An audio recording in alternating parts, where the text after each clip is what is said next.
Hello everyone, welcome to Electrical Brains. Power Electronics lecture சீரீஸில் ப்ரீவியஸாக நம்ம இன்வெர்டர்ஸை பற்றி படிச்சிருக்கோம்.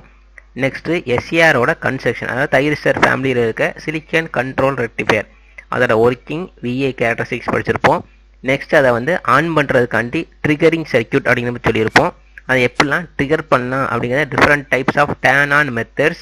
அந்த டேர்ன் ஆன் மெத்தட்ஸில் ட்ரிகரிங் சர்க்கியூட்டில் resistance triggering, resistance capacitance triggering and UJT ட்ரிகரிங்கை பற்றி படிச்சிருப்போம். நெக்ஸ்ட் அதுக்கடுத்து இந்த எஸ்சிஆர் ஆனது செமி கண்ட்ரோல் சுவிட்சுன்னு சொல்லியிருக்கோம். எதனால் செமி கண்ட்ரோல் சுவிட்சுனா அதனோட ஆன் ப்ராசஸை மட்டும் தான் நம்மளால் கண்ட்ரோல் பண்ண முடியும். எஸ்சிஆர் ஆஃப் பண்ணுறதை நம்ம கண்ட்ரோல் பண்ண முடியாது. ஸோ அந்த செமி கண்ட்ரோல் சுவிட்சில் அந்த எஸ்சிஆர் நம்ம ஆஃப் பண்ணுறதுக்காண்டி எக்ஸ்டர்னலாக ஒரு சர்க்கியூட்டை டிசைன் பண்ணியிருப்போம். அப்படி ஒரு எக்ஸ்டர்னல் சர்க்கியூட்டாக டிசைன் பண்ணி அந்த எஸ்சிஆரை ஆஃப் பண்ணுறதுக்கு பேர் தான் காமுட்டேஷன் அப்படின்னு பார்த்துருப்போம். அந்த காமுட்டேஷனில் ரெண்டு டைப் ஆஃப் காமுட்டேஷன் இருந்திருக்கும், natural commutation and forced commutation. Natural commutation என்னென்னா, நம்ம அந்த எஸ்சிஆரை ஆஃப் பண்ணுறதுக்கு எக்ஸ்டர்னல் சர்க்கியூட் எதுவும் டிசைன் பண்ண தேவையில்லை, நம்ம யூஸ் பண்ணுற சப்ளைலேருந்தே அந்த எஸ்சிஆர் ஆனது ஆஃப் ஆகிக்கும். ஸோ எந்த விதமான பாசிபிலிட்டி இருக்குது, நம்ம யூஸ் பண்ணுற சப்ளைலேருந்தே எஸ்சிஆர் ஆனது ஆஃப் ஆகுதுன்னா நம்ம என்ன விதமான இன்புட் யூஸ் பண்ண முடியும்? ஏசி இன்புட் யூஸ் பண்ணால் என்ன ஆகும், நமக்கு positive half cycle negative half cycle வந்திருக்கும். டியூரிங் பாசிட்டிவ் ஹாஃப் சைக்கிளில் எஸ்சிஆர் ஆனது ஆன் ஆகிருக்கும். நெகட்டிவ் ஹாஃப் சைக்கிளில் ஆனோடுக்கும் கேத்தோடுக்கும் இடையில ரிவர்ஸ் வோல்டேஜ் அப்ளை பண்ணுறதுனால எஸ்சிஆர் ஆனது ஆஃப் கண்டிஷன் இருக்கும். ஸோ இதான் நம்ம என்ன சொல்லியிருப்போம், நம்ம யூஸ் பண்ணுற சப்ளைலேருந்தே எஸ்சிஆர் ஆனது ஆஃப் ஆகுறதுனால அதுதான் நேச்சுரல் காமுட்டேஷன் அப்படின்னு சொன்னோம். Next one is forced commutation. Forced commutation என்னென்னா, நம்ம தான் என்ன பண்ணியிருப்போம், எக்ஸ்டர்னலாக ஒரு சர்க்கியூட்டை டிசைன் பண்ணி அந்த சர்க்கியூட்டை ஆப்ரேட் பண்ணி நம்மளோட எஸ்சிஆரை ஆஃப் பண்ணியிருப்போம். ஸோ இந்த விதமான ஃபோர்ஸ்டு காமுட்டேஷனை எங்கே நம்ம யூஸ் பண்ணியிருப்போம்னா, எங்கெல்லாம் நம்ம அந்த எஸ்சிஆருக்கு இன்புட் சப்ளைவாக டிசியை யூஸ் பண்ணுறோமோ அந்த இடத்துல நம்ம என்ன பண்ணணும், தனியாக நம்ம தான் காமுட்டேஷன் சர்க்கியூட்டை டிசைன் பண்ணணும். ஏசியை யூஸ் பண்ணால் ஆட்டோமேட்டிக்காக ஆஃப் ஆகிக்கும், அது நேச்சுரல் காமுட்டேஷன் சொல்லியிருப்போம். டிசி யூஸ் பண்ணுறதுனால ஃபோர்ஸ்டு காமுட்டேஷனுக்கு போகிறோம். அந்த ஃபோர்ஸ்டு காமுட்டேஷனில் different types of forced commutation என்னங்க அதை மட்டும் சொல்லியிருப்போம் இல்லையா? Class A commutation, class B commutation, class C commutation, class D commutation and class E commutation, class F commutation பார்த்துருப்போம். அந்த கிளாஸ் எஃப் காமுட்டேஷனும் நேச்சுரல் காமுட்டேஷனும் ஒன்று தான். ஸோ என்ன பண்ணல, கிளாஸ் எஃப் காமுட்டேஷன் ஆல்ரெடி நம்ம போன கிளாஸ் சொல்லும் போது நேச்சுரல் காமுட்டேஷனுக்கு டயக்ராம் வச்சு எக்ஸ்பிளைன் பண்ணிப்போம் இல்லையா? நமக்கு சப்ளை ஏசி சப்ளை வந்திருக்கும், ஏசி சப்ளைலேருந்து எஸ்சிஆர் வந்திருக்கும், எஸ்சிஆர்லேருந்து லோடு கொடுத்துருப்போம். டியூரிங் பாசிட்டிவ் ஆஃப் சைக்கிளில் எஸ்சிஆர் ஆன் கண்டிஷன் இருக்கும், நெகட்டிவ் ஆஃப் சைக்கிளில் எஸ்சிஆர் ஆஃப் ஆயிரும். இதை நம்ம என்ன சொல்லியிருப்போம், கிளாஸ் எஃப் காமுட்டேஷன் சொல்லுவோம், இல்லைனா நேச்சுரல் காமுட்டேஷன் சொல்கிறது. ஓகேவா? ஸோ இன்னைக்கு இந்த வீடியோ நம்ம என்ன பார்க்க போகிறோம்னா, கிளாஸ் பி காமுட்டேஷன். நார்மலாக நம்ம காமுட்டேஷன் சர்க்கியூட்லாம் என்ன யூஸ் பண்ணுவோம்னு பார்த்தா, ஒரு கெப்பாசிட்டர் அண்ட் ஒரு இண்டக்டர் இருக்கும். அந்த ரெண்டும் என்ன பண்ணுன்னா ரெசனன்ட் சர்க்கியூட்டாக ஒர்க் ஆகும். கிளாஸ் ஏ காமுட்டேஷன் என்ன பண்ணியிருப்போம்னா, ஒரே ஒரு ரெசிஸ்டன்ஸும் ஒரு இண்டக்டன்ஸ் ஒரு கெப்பாசிட்டன்ஸ் மூணுமே சீரிஸ் சர்க்கியூட்டாக கொடுத்துருப்போம். அந்த ரெசிஸ்டன்ஸ் ஆனது நம்ம லோடாக எடுத்திருப்போம். அந்த இண்டக்டன்ஸும் கெப்பாசிட்டன்ஸும் சீரிஸ் காம்பினேஷன் இருக்கிறதுனால என்ன ஆகும், நம்ம சப்ளை வோல்டேஜ் விஎஸ்ஸை கொடுக்கும் போது கெப்பாசிட்டன்ஸ் ஆனது சார்ஜ் ஆகும். ஏன்னா கெப்பாசிட்டன்ஸ் என்ன ஆகும், சார்ஜ் ஆகும் டிஸ்சார்ஜ் ஆகும், அப்படி தானே? எனர்ஜியை ஸ்டோர் பண்ணி வைக்கும், நெக்ஸ்ட் அதை டிஸ்சார்ஜ் பண்ணி விடும். கெப்பாசிட்டன்ஸ் ஃபுல்லாக சார்ஜ் ஆகிடுச்சுன்னா டிஸ்சார்ஜ் ஆகும்ல. எந்த பாத்தில் டிஸ்சார்ஜ் ஆகும்னா நம்ம இண்டக்டர் வழியாக டிஸ்சார்ஜ் ஆகும். இந்த கான்செப்ட் மட்டும் தெரிஞ்சுக்கிட்டா போதும், எல்லா விதமான காம்படிஷன் சர்க்கியூட்டையும் நீங்களே என்ன பண்ணிடலாம், ஈஸியாக அண்டர்ஸ்டாண்ட் பண்ணிடலாம். ஸோ கிளாஸ் ஏ காம்படிஷன் என்னன்னா, வெறும் இண்டக்டரும் ஒரு கெப்பாசிட்டரும் மட்டும்தான் இருக்கும், டேரெக்டாக அதை வச்சு யூஸ் பண்ணியிருப்போம். ஸோ அதே கான்செப்ட் தான் மீதி இருக்க எல்லா காம்படிஷன்லையும் யூஸ் பண்ணுறோம். கிளாஸ் பிலையும் அதே ப்ராசஸ் தான் யூஸ் பண்ணுறோம். ஓகேவா? ஸோ கிளாஸ் பியில் என்னென்னா, ஒரு இண்டக்டர், ஒரு கெப்பாசிட்டர், ஒரு டயோட் அண்ட் தைரிஸ்டர் டிஏ அப்படிங்கிற சர்க்கியூட்டை மட்டும் எக்ஸ்ட்ரா ஆட் பண்ணியிருக்கோம். ஸோ இதான் என்னது, கிளாஸ் பி காமுட்டேஷனோட சர்க்கியூட் டயக்ராம். நான் எப்போதுமே சொல்லியிருக்கேன், பவர் எலக்ட்ரானிக்ஸை பொறுத்த வரைக்கும் சர்க்கியூட் டயக்ராமை மனப்பாடம் பண்ணக்கூடாது. என்னென்ன காம்பனன்ட்ஸை யூஸ் பண்ணுறோம், எப்படி யூஸ் பண்ணுறோம் அப்படிங்கிறது டேரெக்டாக அப்படியே ஓனாக வரைய தெரியும். நார்மலாக இந்த சர்க்கியூட்லாம் ஃபஸ்ட்டு விட்டு எப்படி நம்ம சப்ளை வரைவோம், இன்புட் வோல்டேஜ் கொடுத்துருப்போம். இன்புட் வோல்டேஜ் வந்து டேரெக்டாக தைரிஸ்டர் வந்திருப்போம்ல, அதை தான் என்ன சொல்கிறோம், T1ன்னு கொடுத்துருக்கோம். சில புக்கில் நம்ம TNன்னு கொடுத்துருப்பாங்க. TMனா மெயின் தைரிஸ்டர்னு சொல்லுவோம், TAவை ஆக்சிலரி தைரிஸ்டர்னு சொல்லுவோம். இங்கே TMன்னு எடுத்துக்கலாம், இல்லைனா T1ன்னு எடுத்துக்கலாம், நம்மளோட விருப்பம் தான். ஓகேவா? ஸோ சப்ளை இருக்குது, சப்ளைலேருந்து தைரிஸ்டர் கொடுத்தாச்சு, தைரிஸ்டர்லேருந்து லோடை கொடுத்துட்டோம். இதுதான் நம்மளோட மெயின் சர்க்கியூட்டு. இங்கே நம்ம என்ன பண்ணுறோம், இந்த மெயின் தைரிஸ்டரை ஆஃப் பண்ணணும். இந்த மெயின் தைரிஸ்டரை ஆஃப் பண்ணுறதுக்கு என்ன பண்ணுறோன்னா, எக்ஸ்ட்ரா ஒரு கெப்பாசிட்டர் ஆர் இண்டக்டரை சீரீஸாக கனெக்ட் பண்ணியிருக்கோம். இந்த சீரீஸ் காம்பினேஷன் ஆனது இந்த மெயின் தைரிஸ்டர் T1க்கு பேரலாக இருக்குது. ஓகேவா? ஸோ நெக்ஸ்ட் எப்போதுமே என்ன பண்ணுவோம், ஒரு டயோடு கொடுப்போம்ல, டயோடு எதுக்கு? ரிவர்ஸ் பேஸ்ல போற கரண்ட்டை ப்ரொடெக்ட் பண்றதுக்காண்டி, ப்ரொடெக்டிங் டிவைசஸா சேஃப்டி பர்பஸ்க்காண்டி எல்லா சர்க்கியூட்லயும் டயோடு கொடுத்துருப்போம். ஸோ அதே மாதிரி இங்கேயும் என்ன பண்றோம், கிளாஸ் பி காம்யூட்டேஷனுக்கு இந்த எல்சி காம்பினேஷனோட ஒரு டயோட கொடுத்துருக்கோம். ஓகேவா? இந்த காம்பினேஷன் இப்போ எதுக்குன்னு புரியுதா? ஸோ எக்ஸ்ட்ரா ஒரு தைரிஸ்டர், ஆக்சிலரி தைரிஸ்டர், அதை தான் என்ன சொல்லுவோம்னா டிஏ அப்படின்னு சொல்லுவோம். ஸோ இந்த சர்க்கியூட் டயக்ராம் தான் கிளாஸ் பி காம்யூட்டேஷனோட சர்க்கியூட் டயக்ராம். இப்போ என்ன பண்ண போறோம்னா இந்த எல்சி டயோடு டிஏ இது எல்லாத்தையும் ஆப்ரேட் பண்ணி நம்மளோட மெயின் தைரிஸ்டரை ஆஃப் பண்ண போறோம். ஓகேவா? ஸோ சர்க்கியூட் டயக்ராம் என்னன்னு புரியுதா? இந்த கிளாஸ் பி காம்யூட்டேஷன் என்ன சொல்லலாம்னா இன்னொரு நேம்ல கரண்ட் காம்யூட்டேஷன் சொல்லலாம், இல்லைன்னா ரெசனன்ஸ் பல்ஸ் காம்யூட்டேஷன் அப்படின்னு சொல்லலாம். அது என்ன ரெசனன்ஸ் பல்ஸ்? எல்என்சி காம்பினேஷன் இருக்குதுனாலே நம்ம என்ன பண்ணுவோம், ரெசனன்ஸ் சர்க்கியூட் ப்ரொடியூஸ் ஆகுதுன்னு சொல்லுவோமா. ஸோ இங்கே நம்ம எல்சி காம்பினேஷன் தான் யூஸ் பண்ணுறோம். இதெல்லாம் நம்ம என்ன சொல்கிறோம்னா ரெசனன்ஸ் பல்ஸ் காம்யூட்டேஷன், கரண்ட் காம்யூட்டேஷன், இல்லை கிளாஸ் பி காம்யூட்டேஷன் எப்படினாலும் இது சொல்லலாம். ஓகேவா? ஸோ இந்த சர்க்கியூட் நம்ம இந்த அனலைஸ் ஸ்டார்ட் பண்ணும்போது ரெண்டு அசம்ஷன் மேட் பண்ணியிருப்போம். இது இனிஷியலாக ஸ்டார்ட் பண்ணும்போது நம்ம அசம்ஷன் சொல்லுவோம். ஃபைனலாக எல்லா விதமான ப்ராசஸ் முடிஞ்சதுக்கப்புறம் இந்த அசம்ஷன் எப்படி வந்துச்சு அப்படிங்கிறத உனக்கும் ப்ரூஃப் பண்ணி காட்டிடலாம். ஓகேவா? ஸோ என்ன அசம்ஷன்னா ஃபர்ஸ்ட் பாயிண்ட் வந்து இந்த லோடு கரண்ட் இருக்கு இல்லையா, இந்த லோடு வழியாக ஃப்ளோ ஆகிற I0 அப்படிங்கிறது கண்டினியூஸாக கான்ஸ்டன்ட் அப்படின்னு எடுத்துருப்போம். அதாவது கான்ஸ்டன்ட் வேல்யூவாக கண்டினியூஸாக எப்பவுமே போயிட்டு இருக்கு அப்படின்னு சொல்றது. லோடு கரண்ட் வந்து வேரியாக போறது இல்லை, எப்போதும் பர்டிகுலர் கான்ஸ்டன்ட் வேல்யூவா இருக்கு. அதாவது நம்ம மெயின் தைரிஸ்டர் ஆன் கண்டிஷன் இருந்தாலும் லோடு வழியாக கரண்ட் ஃப்ளோ ஆகிட்டு இருக்கும், மெயின் தைரிஸ்டர் ஆஃப் கண்டிஷன்ல இருந்தாலும் லோடு வழியாக கரண்ட் ஃப்ளோ ஆகுதுன்னு எடுக்கிறோம். செகண்ட் பாயிண்ட் என்னன்னா இந்த எல்சி சர்க்கியூட் வந்து ரெசனன்டிங் இன் நேச்சர். அது ஆல்ரெடி ஃபர்ஸ்டே சொன்னோம் அப்படிதானே, எல்சி காம்பினேஷனாலே அங்கே நமக்கு ரெசனன்ஸ் சர்க்கியூட் ப்ரொடியூஸ் ஆயிரும். ஸோ இந்த எல்சி சர்க்கியூட் வந்து ரெசனட்டிங் சொல்லியிருக்கோம். இந்த ரெண்டு அசம்ஷன் மேட் பண்ணிட்டு நம்மளோட ஆப்ரேஷன் பண்ண போகிறோம். ஓகேவா? ஸோ ஃபர்ஸ்ட் என்னன்னா நம்ம main thyristor T1, auxiliary thyristor TA இருக்கா. தைரிஸ்டர் ரெண்டுமே ஆஃப் கண்டிஷனில் இருக்குன்னா நம்ம ரெண்டுமே என்ன இருக்கும், ஓப்பன் சர்க்கியூட் மாதிரி ஆக்ட் ஆகிட்டு இருக்கும். ஸோ சப்ளை நம்ம எதுவுமே ஆன் பண்ணல, லோடுக்கும் கரண்ட் எதுவும் ஃப்ளோ ஆகாது, எல்லாமே ஓப்பன் சர்க்கியூட்ல இருக்கு. தைரிஸ்டர் T1 TA ஆன் பண்ணா என்ன ஆகும், ரெண்டும் ஷார்ட் சர்க்கியூட் மாதிரி ஆக்ட் ஆகும். ஏன்னா சுவிட்ச் தானே, நம்மளோட எஸ்சிஆர்ங்கிறது சுவிட்ச் மாதிரி தான் ஆக்ட் ஆகிட்டு இருக்கு. நம்ம எஸ்சிஆர் ஆஃப் கண்டிஷன்ல இருக்குன்னா ஓப்பன் சர்க்கியூட்ல இருக்கும், எஸ்சிஆர் ஆன் ஆயிடுச்சுன்னா ஷார்ட் சர்க்கியூட் ஆகும். ஓகேவா? ஸோ என்னன்னு தெரிஞ்சுக்கிறதா நீ சொல்லியிருக்கேன். நெக்ஸ்ட் என்ன பண்ண போறோம், இப்போ வந்து ரெண்டுமே ஆஃப் கண்டிஷன்ல இருக்குன்னு வச்சுக்குவோம். ஃபர்ஸ்ட் சப்ளையை மட்டும் ஆன் பண்றோம். ஸோ மெயின் தைரிஸ்டரும் ஆஃப் கண்டிஷன்ல இருக்கு, ஆக்சிலரி தைரிஸ்டரும் ஆஃப் பண்ணி வச்சிருக்கோம். நம்ம சப்ளை விஎஸ்ஐ மட்டும் ஆன் பண்ணியிருக்கோம். இப்போ விஎஸ் ஆன் பண்ணால் என்ன ஆகும், சப்ளை ஆனது கரண்ட் ஃப்ளோ கிரியேட் பண்ணும். அந்த கரண்ட்டை எங்கே போய் சேரும், லோடுக்கு போகுமா. லோடுக்கு போகிறதுக்கு எந்த விதமான பாத்தை சூஸ் பண்ணும், இங்கே வந்தால் நமக்கு ஓப்பன் சர்க்கியூட்டாக இருக்குது, கரண்ட் ஃப்ளோ நடக்காது.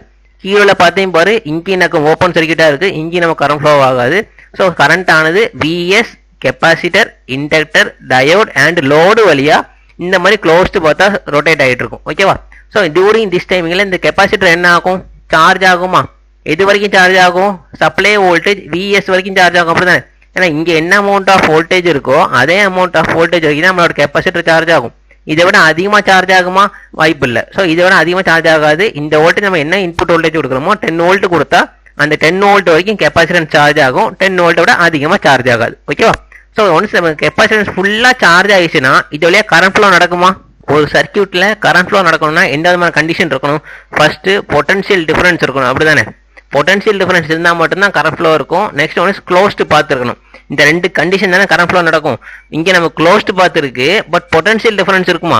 இந்த கெப்பாசிட்டன்ஸ் ஆனது ஃபுல்லாக சார்ஜ் ஆகிடுச்சுன்னா இங்கேயும் 10 வோல்ட் வந்துருச்சு, இங்கேயும் 10 வோல்ட் வந்துச்சுன்னா நமக்கு என்ன ஆகும், கரண்ட் 0 ஆயிடும். அப்படிதானே? ஸோ என்ன ஆகாது, கெப்பாசிட்டன்ஸ் ஃபுல்லாக சார்ஜ் ஆகிடுச்சுன்னா இந்த சர்க்கியூட் வழியா கரண்ட் ஃப்ளோ நடக்காது.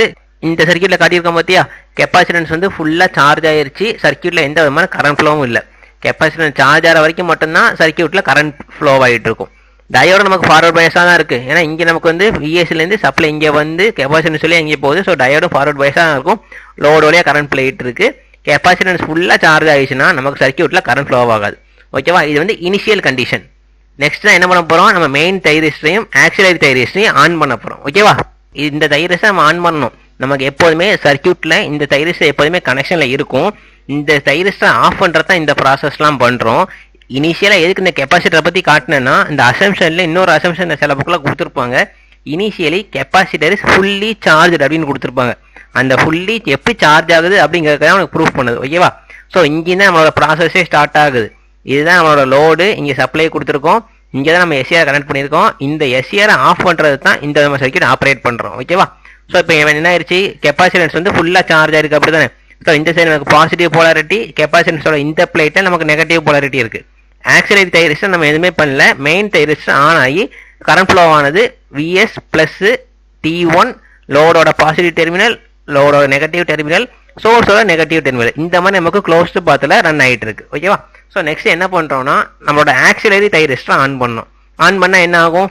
இந்த கெப்பாசிட்டன்ஸில் இந்த சைடு பிளேட்டில் வந்து நமக்கு பாசிட்டிவ் போலாரிட்டி தானே இருக்குது. அந்த பாசிட்டிவ் போலாரிட்டி நம்மளோட எஸ்சிஆரோட ஆனோட் டெர்மினலுக்கு வரும். ஸோ பாசிட்டிவ் ஆனோடோட வருது, இந்த நெகட்டிவ் கேத்தோட போகுது. எப்போ நம்ம இந்த ஆக்சிலரி தைரிஸ் கேட்டுக்கு சப்ளை கொடுக்குறோமோ இந்த தைரிஸ் நமக்கு ஆன் ஆகும். அப்போ கெப்பாசிட்டர் என்ன ஆகும்? வயா ஆக்சிலரி தைரிஸ் வழியாக டிஸ்சார்ஜ் ஆகுது. ஓகேவா? ஸோ இனிஷியலாக ஃபுல்லாக சார்ஜ் ஆகிருக்கு, இது வழியாக நமக்கு டிஸ்சார்ஜ் ஆகுது. உங்களுக்கு ஒரு டவுட் வரலாம், இந்த கெப்பாசிட்டன்ஸ் இது வழியாக டிஸ்சார்ஜ் ஆகணுமா? இங்கே ஒரு பார்த்து போகுது இல்லையா, இந்த மெயின் தைரிஸ்டர் வழியாக போய் லோடு வழியாக டிஸ்சார்ஜ் ஆகலான்ட்டு நம்ம எப்போ என்ன சொல்லியிருக்கோம்? எப்போயுமே current always choose low resistance பார்த்துன்னு சொல்லியிருக்கோமா? ஸோ இங்கேயும் நமக்கு ஒரு பாசிபிலிட்டி இருக்குது, இங்கேயும் ஒரு பாசிபிலிட்டி இருக்குது கரண்ட் ஃப்ளோ ஆகிறதுக்கு. இங்கே போனால் என்ன நடக்கும்னு பாரு, கெப்பாசிட்டன்ஸ் டிஸ்சார்ஜ் ஆகும்போது தைரிஸ்டர் T1 வழியாக போய் இந்த லோடுக்கு போகும்.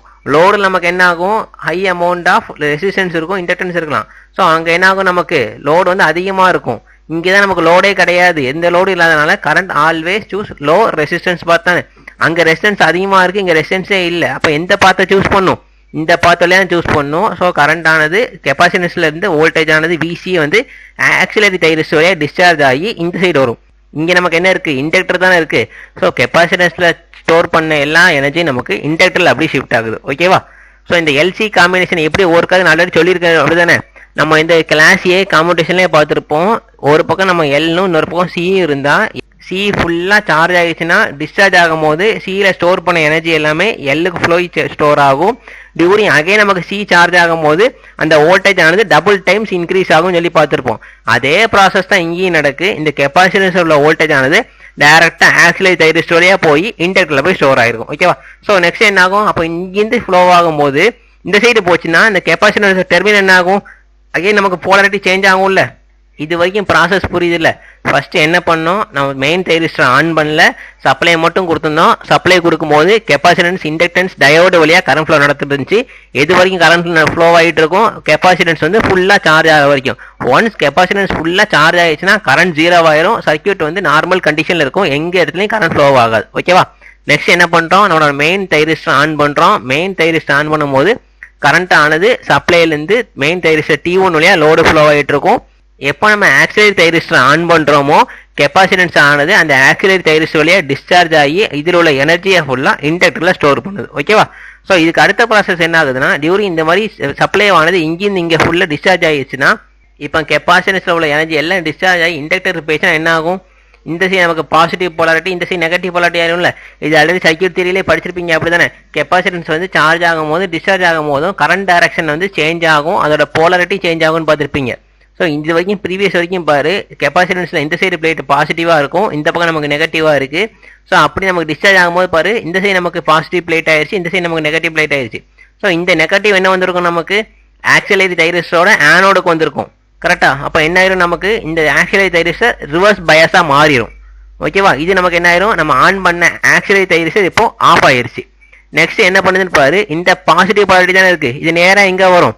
இங்கே உள்ள டயோடுக்கு வருமா? ஸோ டயோடு நமக்கு என்ன ஆயிரும்? ஃபார்வர்ட் பைஸாக மாறிடுமா? ஸோ ஃபார்வர்ட் பைஸ் ஆயிடுச்சுன்னா இந்த இண்டக்டரோட எனர்ஜி அடுத்து எங்கே போகும்?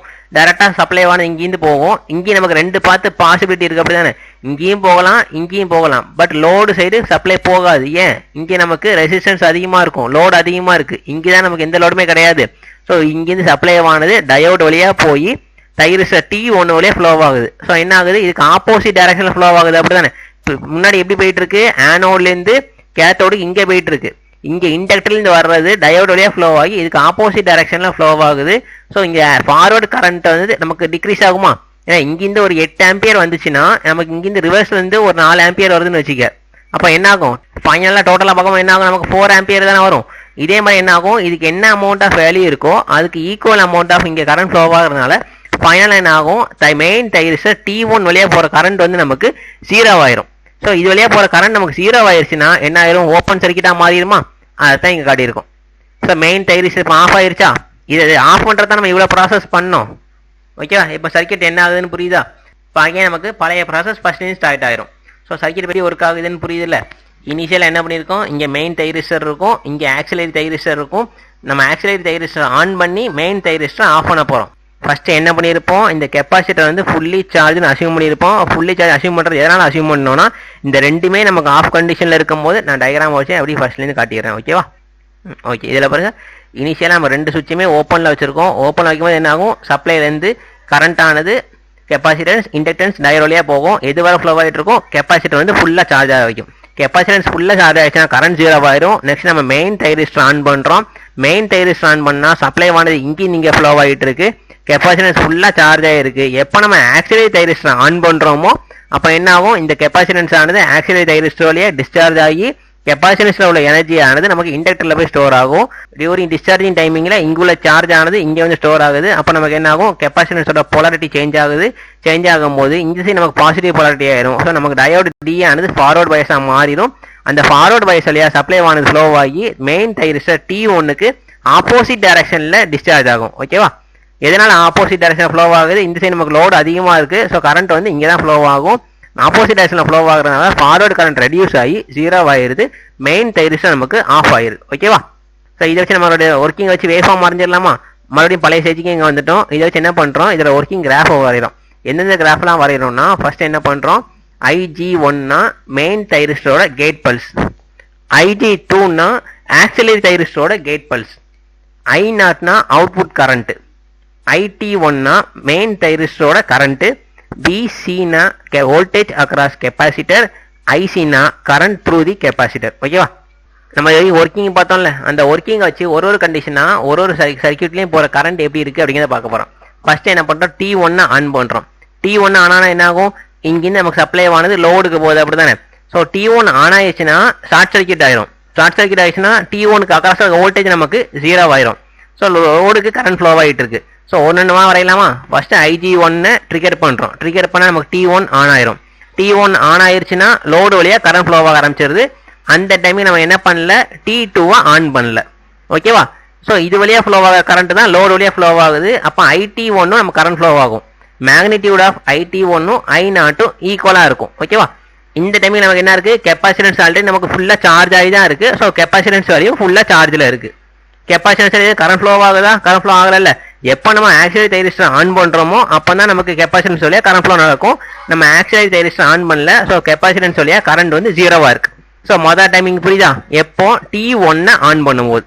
ஸோ நெக்ஸ்ட் ஆப்ரேஷன் பார்க்கலாமா? ஃபர்ஸ்ட் ஆப்ரேஷன் வந்து T1 ஆன் பண்ணியிருக்கோம். நெக்ஸ்ட் என்ன பண்ண போறோம், TA ஆன் பண்ண போறோம். TA ஆன் பண்றதா இங்க நம்ம ட்ரிகர் பல்ஸ் கொடுத்தாச்சு. IG2 ட்ரிகர் பண்ணியாச்சு. IG2 ட்ரிகர் பண்ணாலும் என்ன ஆகுதுன்னு பாரு, நமக்கு லோடு கரண்ட் ஏதாவது அஃபெக்ட் ஆகுதா? இன்ஜின் இங்கே ஃப்ளோ ஆகிட்டே தான் இருக்க போகுது. ஸோ லோடு கரண்ட் எதுவுமே அஃபெக்ட் ஆகல, கண்டினியூஸாக போயிட்டே தான் இருக்கு. தைரிஸ்டர் அக்ராஸ் T1 உள்ள கரண்ட் ஏதாவது அஃபெக்ட் ஆக போதா? அங்கேயும் எந்த ஒரு மாற்றமும் இல்லை. அந்த கரண்ட் நமக்கு டைரக்டா ஃப்ளோ ஆகிட்டு தான் இருக்கு. வோல்டேஜ் அக்ராஸ் கெப்பாசிட்டர் என்ன ஆகும், ஏன்னா நம்ம ஆக்சிலரி தைரிஸ்டர் ஆன் பண்ணிட்டா இந்த கெப்பாசிட்டர் ஆனது இந்த ஆக்சிலரி தைரிஸ்டர் வழியா டிஸ்சார்ஜ் ஆகும். டிஸ்சார்ஜ் ஆகி ஃபுல்லா டிஸ்சார்ஜ் ஆகி முடிச்சுட்டு ஆப்போசிட் டைரக்ஷன்ல சார்ஜ் ஆகும். அப்படிதானே? ஸோ இங்கே நமக்கு பிளஸ் மைனஸ் இருந்துச்சுன்னா ரிவர்ஸ் போலாரிட்டி சேஞ்ச் ஆகி மைனஸ் பிளஸ் சேஞ்ச் ஆயிருக்கும். அதனால என்ன பண்ணிருக்கோம், இனிஷியலா VS இருக்கிறது டிஸ்சார்ஜ் ஆகி 0 ரீச் பண்ணிட்டு நெகட்டிவ் டைரக்ஷன்ல சார்ஜ் ஆகுது. இந்த போலாரிட்டி சேஞ்ச் ஆகுது இந்த டயக்ராம்ல காட்டியிருக்கோம்ல. TA வழியா டிஸ்சார்ஜ் ஆகும். நெக்ஸ்ட் இண்டக்டர்ல போய் இங்குள்ள எனர்ஜி எல்லாம் இங்கே போய் ஸ்டோர் ஆகும் போது இந்த கெப்பாசிட்டன்ஸோட போலாரிட்டி சேஞ்ச் ஆகுன்னு பார்த்துருப்போம். அதனாலதான் VSல இருந்து 0ல இருந்து மைனஸ் VS ரீச் ஆயிருக்கு. ஓகேவா? ஸோ அந்த டைமில் நம்ம கெப்பாசிட்டன்ஸ் கரண்ட் என்ன ஆயிருக்கு, ஏன்னா ஆப்போசிட் டைரக்ஷன் கரண்ட் ரிவர்ஸ்ல ஃப்ளோ ஆயிருக்கு. ஃபர்ஸ்ட் என்னாச்சு, இன்ஜின் இங்கே போயிட்டு இருந்துச்சு, இப்போ இன்ஜின் இங்கே வந்துச்சு இல்ல. ஸோ நெகட்டிவ் டைரக்ஷன்ல இன்க்ரீஸ் ஆகி மேக்ஸிமம் ஆயிட்டு. எப்போ நமக்கு நெகட்டிவ் கரண்ட் மேக்ஸிமமா இருக்கும் அப்போ நமக்கு கெப்பாசிட்டன்ஸ் வோல்டேஜ் 0 இருக்கும். அகைன் மைனஸ் VS ரீச் பண்ணும்போது கரண்ட்டும் அப்படியே இன்க்ரீஸ் ஆகி 0 ரீச் பண்ணிடுது. ஓகேவா? ஸோ TA ஆன் பண்ணும்போது என்னன்னு புரியுதா? இதுல நீங்க மெயினா ஆப்ரேஷன் மட்டும் தெரிஞ்சுக்கிட்டா போதும், ஒரு டைமில் என்னென்ன பண்றோம் அப்படிங்கிறது. ஸோ நெக்ஸ்ட் பார்க்கலாமா? ஸோ இனிஷியலா T1 ஆன் பண்ணிட்டோம், TA ஆன் பண்ணிட்டோம். நெக்ஸ்ட் என்ன ஆகுது, TA வந்து ஆஃப் ஆயிருது இல்ல. TA ஆஃப் ஆனா என்ன ஆகும், இதுவும் ஆஃப் ஆயிரும், இங்கேயும் ஆஃப் ஆயிரும். அப்படிதானே? இது நமக்கு எப்போ ரிவர்ஸ் பயஸ் ஆச்சோ கரண்ட் இந்த டயோட் வழியா ஃப்ளோ ஆகும். அப்போ மெயின் தைரிஸ்டும் ஆஃப் ஆயிரும். இப்போ என்னாச்சு, பழையபடி மொதல் ஸ்டேஜுக்கே வந்துருச்சா? இனிஷியல் என்ன பண்ணோம், ஓப்பனா இருந்துச்சு, கெப்பாசிட்டர்ஸ் மட்டும் ஃபுல்லா சார்ஜா இருந்துச்சா? அதே கண்டிஷன் வந்துட்டா. ஸோ ஒரு டைமில் என்ன ஆகுதுன்னு புரியுது இல்ல. நம்ம T1 ஆன் பண்ணா கரண்ட் ஆனது இது வழியா ஃப்ளோ ஆகிட்டு இருக்கு. ஸோ IT1 கான்ஸ்டன்டா இருக்கு, I0 கான்ஸ்டன்டா இருக்கு. ஓகேவா? ஸோ கெப்பாசிட்டன்ஸ் வந்து ஃபுல்லா சார்ஜ் ஆகி அப்படியே இருக்கும். வோல்டேஜ் அக்ராஸ் கெப்பாசிட்டன்ஸ் வந்து கான்ஸ்டன்ட் வேல்யூவா இருக்கு. கரண்ட் த்ரூ தி கெப்பாசிட்டன்ஸ் வந்து 0 இருக்கும். எப்போ நம்ம T1 ஆன் பண்ணும்போது. நெக்ஸ்ட் என்ன பண்றோம், TA ஆன் பண்றோம். ஆக்சிலரி தைரிஸ்டர் ஆன் பண்ணா என்ன ஆகும், சப்ளைவானது இந்த கெப்பாசிட்டன்ஸ் அக்ராஸ் இருக்க வோல்டேஜ் இங்கிருந்து இது வழியாக டிஸ்சார்ஜ் ஆகுது. ஸோ கரண்ட் நமக்கு ஆப்போசிட் டைரக்ஷனில் ஃப்ளோ ஆகும். என்ன current? Capacitance current. So IC ஆனது ஆப்போசிட் டைரக்ஷன் ஃப்ளோ ஆகுது. வோல்டேஜ் அக்ராஸ் கெப்பாசிட்டரும் 0 ஆகி நமக்கு -Vs வரைக்கும் சார்ஜ் ஆகுது. ஓகேவா? ஸோ IT1ல எந்த விதமான சேஞ்சஸும் இல்லை, I0லையும் எந்த விதமான சேஞ்சஸும் கிடையாது. ஸோ நெக்ஸ்ட் என்ன பண்ணுறோம்? TA ஆஃப் பண்ணியாச்சு. TA ஆஃப் பண்ணால் என்ன ஆகும்? நமக்கு அகைன் நமக்கு கெப்பாசிட்டன்ஸ் சார்ஜ் ஆகும், அப்படி தானே? ஸோ இங்கேருந்து நமக்கு இது வழியாக கரண்ட் ஃப்ளோ நடக்கும். அந்த டைமிங்கில் நமக்கு TA-வும் ஆஃப் ஆயிரும், T1ம் ஆஃப் ஆயிரும். ரெண்டுமே ஆஃப் கண்டிஷனுக்கு வந்துடும். இனிஷியலாக கெப்பாசிட்டன்ஸ் ஆனது ஃபுல்லாக சார்ஜ் ஆயிரும். அதே ப்ராசஸ் தான் இங்கே பண்ணியிருக்கோம். TA ஆஃப் ஆனதுக்கு அப்புறம் கெப்பாசிட்டன்ஸ் ஆனது ஃபுல்லாக பாசிட்டிவ் சைடு சார்ஜ் ஆக ஆரம்பிச்சிருச்சு. கரண்ட்டும் பாசிட்டிவ் ஆயிருச்சு. IT1 0 ஆயிரும், ஏன்னா ஓப்பன் சர்க்கியூட் ஆயிரும்ல. ஸோ IT1 வந்து கிராஜுவலாக 0வா மாறிடுது. கரண்ட்டும் ஒரு பர்டிகுலர் டைமிங் அப்புறம் 0வா மாறிடும். ஓகேவா? ஸோ சர்க்கியூட் ஆப்ரேஷன் என்னதுன்னு புரியுதுல்ல. மெயினாக சர்க்கியூட் ஆப்ரேஷன் மட்டும் தெரிஞ்சுக்கிட்டா போதுமானது. இந்த டயக்ராம் என்ன பண்ணியிருக்கோன்னு பாரு. இனிஷியலாக கெப்பாசிட்டன்ஸ் வழியாக இங்கேருந்து நமக்கு இங்கே சார்ஜ் ஃப்ளோ ஆகிட்டு இருக்கும். டயக்ராம் வரைஞ்சு காட்டிடுறேன். இங்கேருந்து இது வழியாக ஃப்ளோ ஆகிட்டு இருக்கு. ஓகேவா? எப்போ நமக்கு கெப்பாசிட்டன்ஸ் வந்து ஃபுல்லாக சார்ஜ் ஆகிற வரைக்கும் நம்ம மெயின் தைரிஸ்டர் ஆன் பண்ணிட்டா இங்கேருந்து மெயின் தைரிஸ்டர் வழியாக இங்கே ஃப்ளோ ஆகிட்டு இருக்கும். நம்ம மெயின் ஏமே இந்த தைரிஸ்டரை ஆஃப் பண்ணுறோம். இதுக்கு ஆஃப் பண்ணுறது தான் எக்ஸ்ட்ரா ஒரு சர்க்கியூட்டை போட்டிருக்கோம். ஸோ இது ஃபுல்லாக சார்ஜ் ஆனதுனால இந்த கெப்பாசிட்டன்ஸ் ஆனது இது வழியாக டிஸ்சார்ஜ் ஆகும். இது வழியாக எப்போ டிஸ்சார்ஜ் ஆகுதோ இதோட போலாரிட்டி சேஞ்ச் ஆகிடுது. இதோட போலாரிட்டி சேஞ்ச் ஆகும்போது நமக்கு இந்த டயோடு ஃபார்வர்ட் பைஸ் ஆகி இந்த ரிவர்ஸ் வோல்டேஜ் இதுக்கு ஆப்போசிட்டில் அப்ளை ஆகும்போது மெயின் தைரிஸ்டும் நமக்கு ஆஃப் ஆயிடுது. ஓகேவா? இந்த வீடியோ அகைன் ஒரு நல்லா கம்ப்ளீட்டாக கேட்டு பாருங்க. அப்போ தான் டவுட் இருந்தால் புரியும். ஏன்னா காம்படேஷன் சர்க்கியூட் ஆனது ரொம்ப ரொம்ப முக்கியமான சர்க்கியூட். இதில் ஏதாவது ஒரு சர்க்கியூட் ஆப்ரேஷன் தெளிவாக நீங்கள் புரிஞ்சுக்கிட்டா போதும், மீதி நீங்களே அண்டர்ஸ்டாண்ட் பண்ணிடலாம். இது ஒன்றும் பெரிய கஷ்டமான சப்ஜெக்ட்லாம் கிடையாது. ஸோ அகைன் ஒரு தான் இந்த வீடியோ கேட்டு பாருங்க. ஓகேவா? தேங்க்யூ.